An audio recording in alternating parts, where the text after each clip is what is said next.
President Trump this week threatened to strip the security clearances of former intelligence officials who have criticized his foreign policy positions, particularly in regards to the Russian interference in the presidential election. Critics say this is an unprecedented move by the president to retaliate against some of his most outspoken detractors.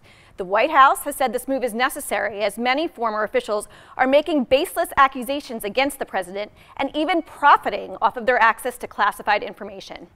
We're bringing in our expert panel to discuss. Garland, I'm going to start with you. There's a lot of accusations of partisanship in this proposed move by the president. Do you think it's partisanship, or is this really needed for national security? I think there's something a little different here. You know, I'm a left-leaning person, so I'm no fan of Trump. I do know that. But I've done a lot of work on Capitol Hill, and I understand politics. And one of the things politicians do is smite their enemies.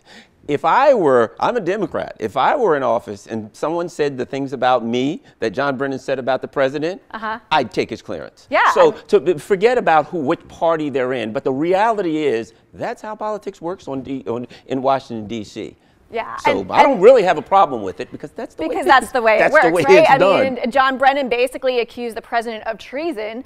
Assemblywoman Munoz, you're an elected official. Do you think government officials who are no longer serving in government should still have access to this classified information, particularly if they're profiting off of it? Well, first of all, I would say that I was surprised that they still had clearance. And I think that when I talk to people out in the public, they're equally surprised. So I think that was number one. We think that when we finish up a job, we hand in our ID badge. We don't still have access to the company for which we work. So am I surprised? Yes, I'm surprised they still have it.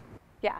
Garland, do you think this is going to continue? I saw Nancy Pelosi had some very harsh words for the president. Do you think Democrats in Congress are going to make a big deal over this? Or do you think they're going to continue on to something else involving the Russia probe? I think they'll come to the aid of who they see, the people, John Brennan, et cetera, that they see as, their comrades in the fight here. But I do think that one of the issues that needs to be looked at here, I'm in the D.C. area.